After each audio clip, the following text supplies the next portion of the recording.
Well, good morning. If you're new here, I want to say we're really excited. We're stoked that you're here. It's always good to have new people. And I'm also going to say I'm sorry because I tell stories when I start, and you may have come to church, and my stories may offend you, and you may not want to come back. But don't let my stories keep you from, they won't. You'll want to come back because you'll want to come back and go, well, what stupid, crazy things is he going to say next week? So we got a dog like 6 weeks ago, right? And this dog is now 6 months old, 60 pounds. We took it from a family that wasn't really ready for the dog. And so we've needed to take this dog. It's become part of our family because it's chewed pretty much everything there is to chew that belongs to us. So now she belongs.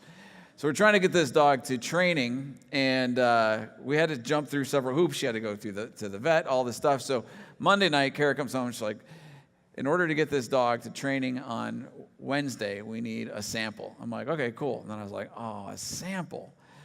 And so Kara collected the sample, and then she gave it to me to deliver. And I'm like, where is the sample? I'm looking in the freezer. I'm looking in the fridge.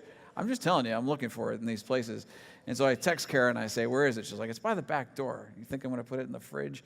By the eggs.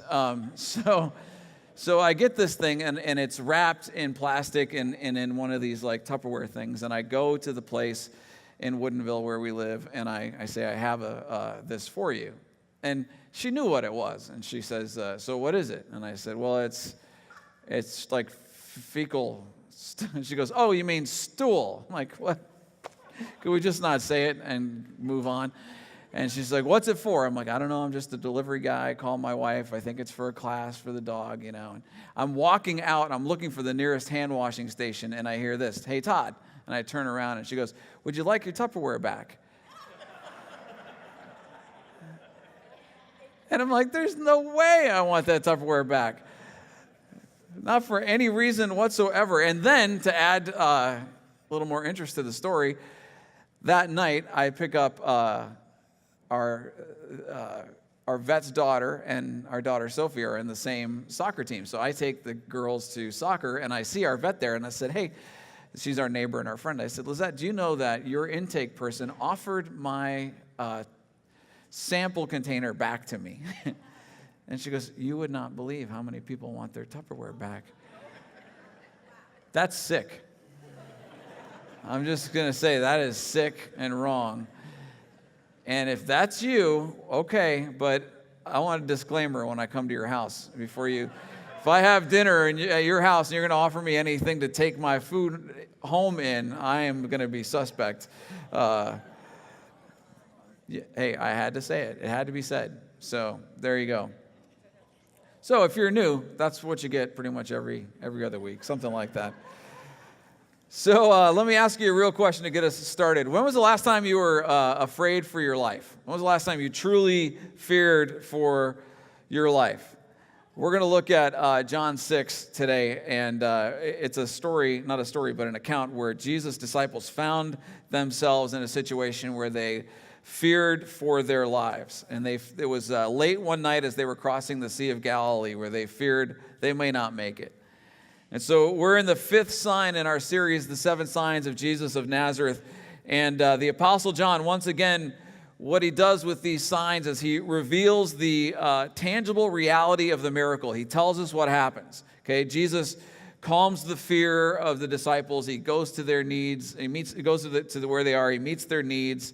And they, in their collective journey, they experience another miracle in their relationship with God. But then he just doesn't stop there. As he does throughout his gospel, John reveals the deeper truth for the rest of us, those who are who believe in Jesus, those of us who follow Jesus but weren't there to see this stuff happen, those who were not witnesses to this miracle. John gives us the deeper meaning, the sign behind the miracle. And the sign is that Jesus calms the storms in all of our lives. He calmed the storm in the life and the journey that the disciples are on. He calms the storms in our lives. He may not calm them when we want them to be calm.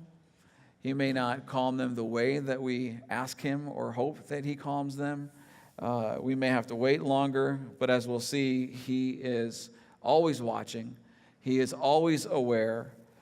We are never out of his scope of vision, and he is always pursuing us.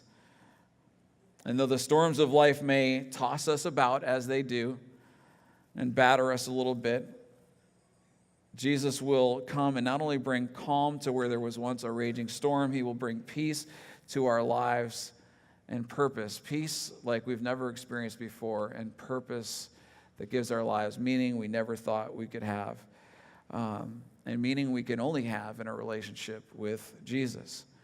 So as we've been saying, each week, the 35 miracles of Jesus that are recorded in the Gospels in the New Testament, there are 35 miracles. And of those 35, John chooses only to reveal 7. There are things that John leaves out of this miracle. Like in this particular miracle, when Jesus goes to his disciples, Peter gets out of the boat and goes to Jesus. John just doesn't deal with that. And there are reasons why, which we'll talk about. So, and we'll talk about it now. John focuses only on what he feels are the critical elements that help us get to know Jesus. He points out only those things that directly reveal Jesus as the one who is our Savior, as the one who brings hope.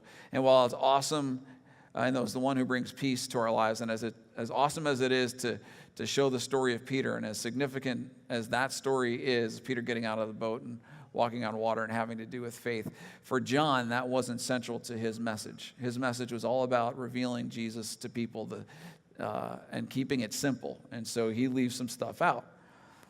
So John refers to Jesus' miracles as signs, and he does so because he's writing to Gentiles, to people who don't know and who are unfamiliar with the story of God. And he writes the way that he does and adds the things he does and leaves the things out that he does because he wants them to have the best, his readers to have the best understanding of the story of God.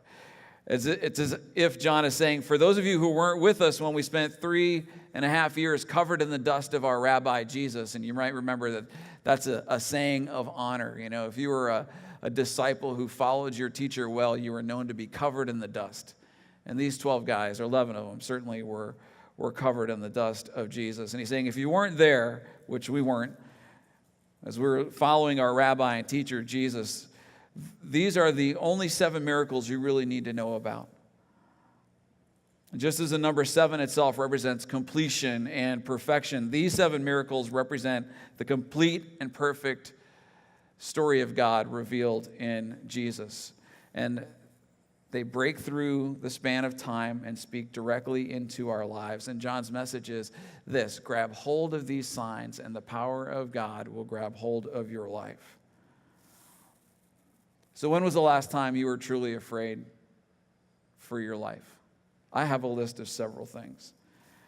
Half the days that I drive to and from Woodinville to here, I find myself afraid at some point. You know, one of those deep, kind of like I'm going to crash thing. And it's my fault. I fully confess. If you're a cop right here, I listen to Pandora. I cannot take the radio anymore, right? I drive down here too much. If I hear any more testosterone commercials or, stuff like that, or 1-800 Cars for Kids, it's going to drive me crazy. So I listen to Pandora, and I'm kind of ADD about it. I can't just let the music play. I got to just find my song. So that's when I drive off the road. Pray for me. So Susie's over here going, I'm going to have a chat with you in a second. She's starting to have a chat with me right now. So when I'm driving, and then I've told you a little bit about my time in Charleston, South Carolina, when I was a drug dealer. Several things I could be arrested for here right now, though I think the statutes of limitations are out on this. We were drinking tequila. I was in a club, and I was 17, and I thought I was super cool because I was the youngest person in there, and we were all drinking tequila, and we were passing a bag with cocaine in it and a straw, and we're just, going in and doing that. And I went and and half the bag emptied, and that was really bad. And my heart started to pound and pound and pound, and I told my friends, hey, I think we got to go to the doctor. And the last place that drug dealers want to go, two places, the police station and a hospital. These are places they want to stay away from. So they said, let's walk it off. let's keep your heart rate up while you're having a heart attack here. Appreciated that very much. I feared for my life when I was a kid when two friends of mine and I lit a fire in an igloo that had no vent. It did not have a ventilation system. Thankfully, it was not cold enough for the igloo to freeze, and we broke free and breathed again. And then, of course, the road to Hana. Anybody been to Maui? Yeah. That's just a death road. I don't know what else to say about that. Kara gives me a hard time because sometimes, not anymore, not since I've met you guys, but there have been times when, I would let a bad word slip, like shoot, or darn it. And when we were on the road to Hana, I came around a corner and a sugar truck or whatever came around the corner and almost knocked me into the Pacific Ocean with my wife. And instead of saying, I could have said sugar, that would have been appropriate. I cried out, "Good Lord." And my wife looked at me and I've known you for a long time. I've never known you to say "Good Lord" like that. So when I'm really afraid, if you come up on me and I give you a nice "Good Lord," I'm terrified. So last story where I was certain I was going to die. I was even told I was going to die. I was flying with our niece, Alyssa, who was 12 at the time. She used to spend some time living with us, and we were flying to Florida, but stopping in D.C. to see my sister, and we're flying into Dulles in D.C., and we're flying on United. United has Channel 9. You can listen to what's going on and how your flight's doing, and I heard that the weather was really bad. They were thinking about doing a ground stop at Dulles because of the lightning, and that we were probably going to be the last one in or diverted somewhere else. And then they turned Channel 9 off, leaving me uninformed about what was happening. So we're going in, and it's bumpy. And I'm not a stranger to crazy airplane rides. I have a friend, Ron Reck, for the record, is his name, for the camera, because I'd love for him to watch it someday. He has a house on Camano Island, and it's a 3-story house on a bulkhead right next to the water. The top story of his house is 50 feet. I've flown with him by that house, able to look into the middle level of his house, and that was scary, but not quite as scary as this deal. And I remember, I've done it several times with my friend Ron, and I keep telling him, dude, you are not Captain Sully. If we go into the Saratoga Passage, we're going to die. That's just how it is. Let's pull up. So we're on this flight to Dulles, and we're bouncing in, and Channel 9's been cut off, and people have that silence that we have when we're flying, and we're terrified, but we want to act like seasoned cool flyers, like everything's going to be fine. And it's bouncing so badly, my niece is like, "Is this normal?" I'm like, "It's just stormy." And then all of a sudden, in the kind of sheer quiet and darkness in the back of the plane, this 13 or 14-year-old kid just cries out, "We're all gonna die!" And I thought, he may be right. And my niece looked at me like, "Are we?" I'm like, "No," but it wasn't very, very convincing. And you could hear the collective gulp, and then everybody gave that kid the hairy eyeball when we landed and got off that plane, man. And we're like, yeah, all right. So these are the storms of life, right? Times when we are afraid. These are the storms of life, and we've all been there. We've had relational storms, we've had emotional storms, we've had spiritual storms, physical storms that we've all had to find our way through. And in the midst of these storms, many of us have had the fear that what we're facing may be so powerful, too powerful for us, that it may in fact overtake us. And so some of us, as we sit here this morning, storms of our life are raging all around us, and the people who are sitting to our right and to our left would never know the storms that are raging just beneath the surface, because we've learned how to keep it covered pretty well. Those who know us well may know, but the storms are raging, and we're not sure how we're going to make it through, and we're not sure if these storms are going to overtake us. We find ourselves sitting here being battered about left and right by storms that we can't control, some of them possibly even the most vicious storms we've encountered in our life. So in the midst of the storms that come, whether we're in them now or we've been in them in the past, we all ask similar questions. We ask, God, where are you in this? God, are you aware of what's going on in my life? God, do you understand what this is doing to me? Do you understand what it's doing to my relationship, my ability to do my job? And God, most of all, do you care? Because if you did, maybe you would hurry up and help me out. And we've been taught, a lot of us who, to be good Christians, right? Especially those who've been around church for a long time. And there's no such thing as a good Christian, but people try to make us that way anyway. And in being a good Christian, we're taught not to question what God's doing. He knows. You know what? I would say that's bad practice as a Christian. I think it's healthy to question God. God can handle our questions. God can handle our anger. God can handle us shaking our fist and saying, what are you doing? Why are you letting this happen? That's honest, right? Isn't it better to be honest with God than it is to just sit back and go, I'm gonna stuff what I really believe and what I really think and smile and say, oh, we're just trusting God, when underneath we're going, God, I'm so frustrated with you right now. I'm not even sure I want anything to do with you. God can handle that. We have to ask those questions if our faith is going to be real. We have to wrestle with those questions if our faith is going to become an intimate journey with Jesus. And we ask those questions most often when the storms of life hit us as hard as we do. But when we ask these questions, we also have to be prepared for the answers we might get. We also have to be prepared to wait for the answers. Kara and I have weathered quite a bit of stormy terrain, I guess, in our nearly 23 years of marriage. We spent almost a year in the year 2001, helping out a church in Indianapolis. And people who've known me for a while know that I say often that Indianapolis is not hell on earth. It's just the last exit before you get there. You can see it from Indy. And I say that jokingly, but I say that because we experienced great storms while we were there. Our time in Indiana was difficult, and our time in Indiana came at the same time as a type of perfect storm kind of landed on our lives. We were in an unhealthy church situation trying to affect positive change. And in that situation, it's very easy to feel isolated and without relationship.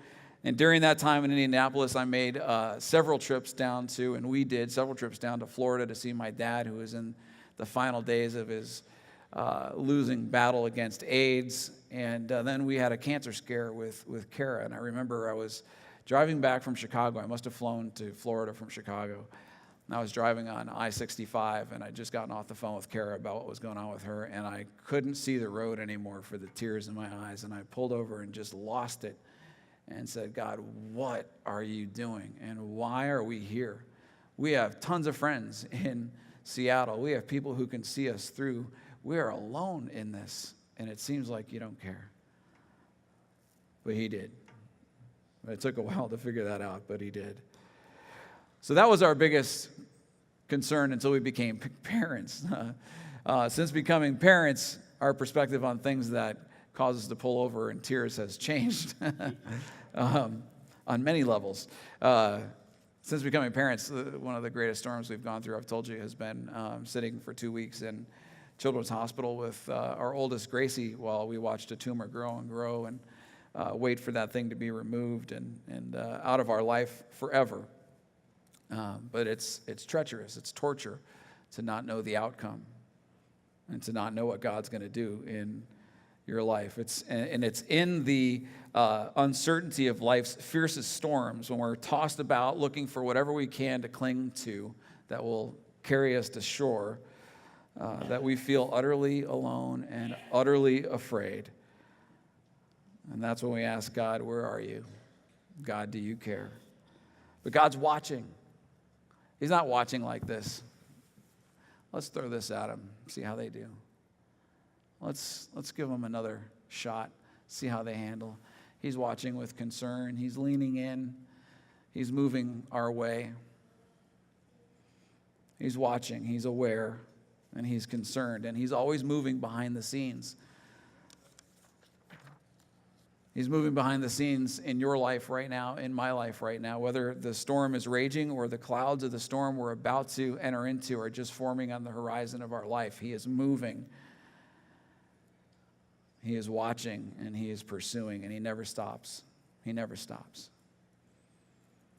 In our experience in Indianapolis, God intervened at exactly the right time, at exactly the right moment, brought us back to Seattle for the second time in our lives, gave us a great place to live, and kind of set us in a place as if to say, now let me reveal what I want you to learn from that experience where you just were.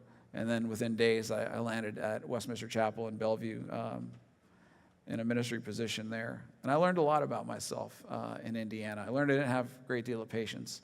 I learned I didn't trust God very much. And God then went to work on me in those particular areas. So in John 6, as the disciples encounter one of the great storms in their lives, John shows us that Jesus intervenes, but not always before the storm hits, right? He often comes to our rescue after the storms of life have already converged upon us. So John 6:16, that evening his disciples went down to the shore to wait for him. But as darkness fell and Jesus still hadn't come back, they got into the boat and headed out across the lake toward Capernaum. Soon a gale swept down upon them as they rowed, and the sea grew very rough. They were 3 or 4 miles out when suddenly they saw Jesus walking on the water toward the boat. They were terrified, but he called out to them, I am here, don't be afraid. Then they were eager to let him in, and immediately the boat arrived at their destination. It's a great account. And this event takes place just after the feeding of the 5,000 that Andy talked to us about last week. The people of Israel at this point in Jesus' life were flocking to him. Some came to see him because they thought he had messianic potential. Others came to see him because they had heard he could put on a good show. He could feed 5,000 with just a few loaves and fish. He could heal people without even being there. They were impressed by the wonders and miracles, and they wanted to be there and experience and see the next one. All of them, with the exception of the Pharisees and religious leaders, were ready to make Jesus their king, to overthrow the government, to expel the Romans, and to put Jesus on the throne in Israel. And they were moved, they were so moved by the feeding of the 5,000 that was a time where they were ready to take Jesus by force to Jerusalem. And realizing that being made king this way by these people who just wanted full stomachs and who had just experienced the meat sweats, as Andy was so kind to point out to us last week. People who just wanted to be entertained, this wasn't the path that God had called him to walk. So Jesus does two very wise things. He sends his guys across the sea. Ironically, he sends them into the storm for their own safety, because this crowd wants Jesus to be their king. If you're one of the disciples and your choice is, let's take Jesus by force, make him king now, and you will all be prime ministers or some kind of minister in his new kingdom, or follow him as the suffering Messiah who will ultimately go to a cross and sacrifice his life, and you won't know what's up from down for a while or what your purpose is, but then God will ultimately use you, but it's going to hurt and be painful. Which would you choose? A, please, right? And so Jesus knew that his way was the way of suffering, so he sends his guys away so that they wouldn't be tempted to follow the crowd. Then he sends the crowd away, and he goes alone to pray. And I'm looking at this week, and it begs the question in my own mind and my own heart, what kind of Jesus do we want? What kind of Jesus do I want to follow? And I saw a clip of, I hate calling him a comedian because he's not funny, but Bill Maher has a show on HBO. He's a little bit hostile, which is an understatement, towards Christians. He's hostile towards religion, and I hate giving him airtime, but he had something that I thought was interesting. He said that Christian prayer is essentially addressing Santa Jesus. And I got so angry. I'm like, what do you know about it? And I thought about it, and I thought, there may be some truth to that. Sadly, sometimes there's a lot of truth to that. We often want essentially what the disciples often wanted when they encountered Jesus. They wanted, it's what many Christians still want, a Jesus whose primary purpose is to make our life easier. That is essentially a Santa Jesus, It's not the real Jesus. We visited a church in Pittsburgh in the late 90s when I was a youth pastor. We were doing some mission trip in West Virginia. And one of the lead pastor at this church in Pittsburgh was one of the Promise Keeper guys. And so we said, hey, let's go check this guy's church out. They started the service with the band playing, and it was, it was cool, it was fun. And they have a prayer that they do every week. And the prayer was, and I don't have the order right, but these were all the elements. We're asking God for bigger houses, better jobs, newer cars, bigger bank accounts, and with every request, people clapped louder, and I was like, yes, if only I believed that this was a God-honoring prayer, It's not wrong to have good stuff. It's not wrong to have better houses, better jobs, more money, nicer cars. There's nothing wrong with any of that stuff. It's that when we start, here's our encounter with God. We're going to start our encounter with God together on Sunday, and we're going to start by asking Him to give us more stuff. That seems a little Santa Jesus-y to me, and sad. Jesus hasn't come to make our life easier. A lot of us already know that. He does bring comfort to our lives, but He hasn't come to make our lives more comfortable. He's come to make our life riskier. He's come to make our life more dangerous. He's come to make our life much messier than we ever thought it could be, certainly more than we want it to be. Yet in doing so, He's also come to make our life better, more full of purpose, full of significance, full of meaning, full of eternal value, full in the best possible way. So this same account of Jesus walking on water is recorded in John 6, also is recorded in Mark 6. And once everyone is gone, all the people who ate the loaves and fishes, Mark tells us that Jesus went up into the mountains to pray and to be alone with God. And the whole reason that Jesus and His disciples had gone to this place near the town of Bethsaida was for a retreat, so that they could just spend time together and deepening their relationships with each other and with God.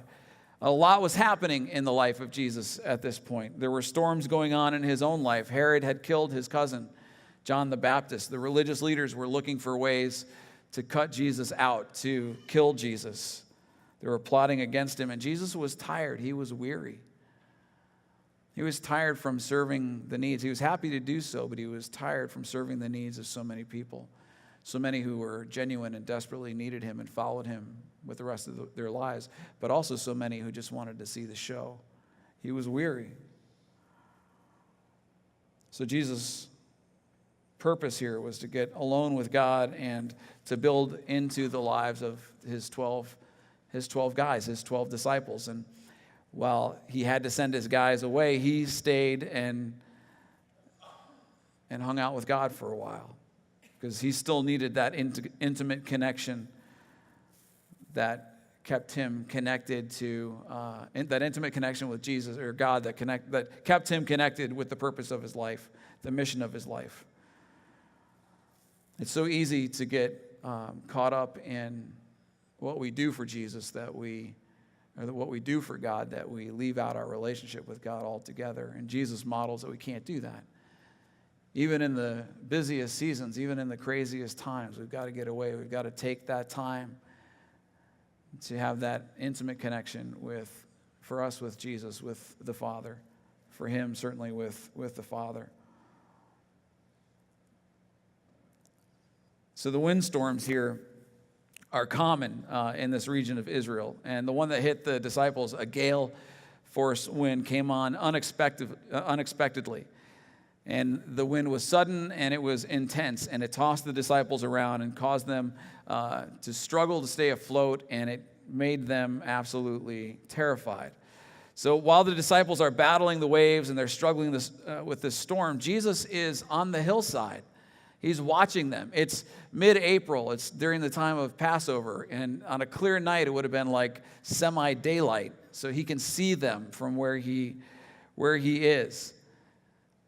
Just like he can see what's happening in your life and my life from where he is right now. He can see the storm that's enclosed around his disciples. He can see the storms that are closing in around us. So 40 years after this event takes place, John's reflecting on what he didn't know at the time. And that was that Jesus was watching them, that they were never outside the scope of his vision. Even when they couldn't see him, he could still see them. And this absolute same thing is true with us. Jesus may seem to be outside the scope of our vision, but we are never outside the scope of his, ever. And never outside the scope of his reach either. The disciples, again, so much like us. We're so much like them. Jesus could see them. They're not out of the scope of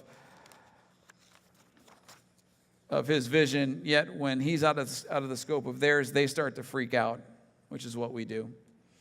And when Jesus sees that they're in trouble, what does he do? He immediately drops what he's doing. And what he's doing is important. He's connecting with the God of the universe. He's getting life for his soul so they can continue to do ministry and continue to make his way towards the cross. He needed that connection with God. But there's that old Christian saying, we can't be so heavenly minded that we're no earthly good, or so spiritually minded that we're no earthly good. Jesus wasn't going to stay there praying while his guys are about to drown. So he's on his way to serve his guys. Barclay says that in Jesus' life, the cry of human need surpassed all other claims. And so he pursues his people.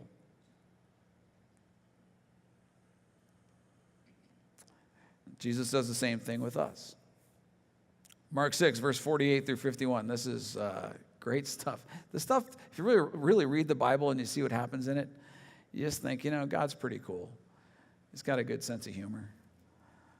Maybe we shouldn't take things so seriously, because he obviously doesn't. He saw that they were in serious trouble, rowing hard and struggling against the wind and waves. And about 3 o'clock in the morning, he came to them walking on the water. He started to go past them.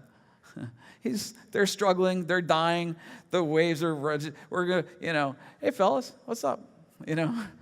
Jesus, get in here, He's just going to walk right past them. He started to go past them. But when they saw him walking on the water, they screamed in terror. They didn't scream, Jesus! They screamed, it's a ghost! Which made things worse for them. They were all terrified when they saw him, but Jesus spoke to them at once. It's all right, he said, I am here, don't be afraid. Then he climbed into the boat, and the wind stopped, and they were astonished at what they saw. So when the disciples saw Jesus coming, they were afraid, and they were more afraid, if I could say it like that, when they saw a guy walking across the stormy water that was threatening to sink them. The Revised Standard edition of the Bible says they were distracted with fear. That totally describes us. They were distracted by fear. They weren't sure which fear to invest in, Am I more afraid of the boat flipping over and drowning, or am I more afraid of the ghost that is headed my way? We find things in our life that things come at us in our lives that create fear, right? And I don't know about you, but sometimes if things are going calm and everything's okay, I look for things to worry about. I'm a little crazy that way. And then, sometimes we've got multiple things going on, and one fear distracts the other. And instead of saying, God, help me in the midst of this, and trying to find some calm, we drive ourselves crazy, distracting ourselves between, should I be more afraid of the ghost or more afraid of the storm? So, they were afraid that Jesus was a ghost and afraid of him, because seeing Jesus come to them in the midst of the storm was not in the realm of the disciples' belief system at this point. They did not believe or expect that Jesus would come to them in this storm. And I think that's the same thing that happens to a lot of us oftentimes, is when the storms hit, we're so focused on surviving. We're so focused on surviving under our own power that we don't even consider, it's not in our realm of belief yet, that Jesus is on his way, that Jesus is pursuing us, that he might come, and that he might come to us in unexpected ways to calm our storms in ways we never thought they could be calmed. But that's yet what he so often does. Sometimes he just does it the simple way. Sometimes he does it the extraordinary way. Mark 6 tells us the disciples were out of their minds in astonishment at what Jesus was doing and who he was. They were out of their minds because they were still trying to figure out who Jesus was. They didn't get that he was the bread of life. We talked about that late last year. They didn't get that the whole 12 baskets of leftovers from the other night signified that following Jesus was a call to serve in humility and not to rule in power. When we get a true reading of their relationship with Jesus from their encounter on the Sea of Galilee, they didn't really know him. They wanted Jesus to be king just as much as the 5,000 people that they fed the night before, and they expected to play significant roles in his kingdom. They didn't know Jesus yet. We get a true reading of our relationship with Jesus when the storms of life hit us too. Do we trust that he concerns himself with the details of our lives? Do we believe that we are never out of the scope of his vision even when we can't see what he's doing?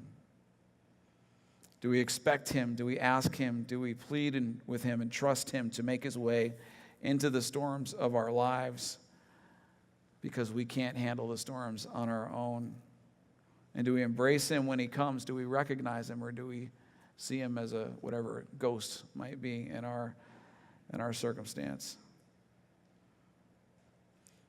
Hopefully his presence in our lives, his presence coming into our lives, is not so unexpected that we would miss it. Hopefully his presence entering into our lives is not so out of the ordinary in our lives that it would just create fear rather than peace. When he comes into the storms of our lives, he offers us the same comfort he offered the disciples. He says, "Take courage, it's me. Don't be afraid, I am here."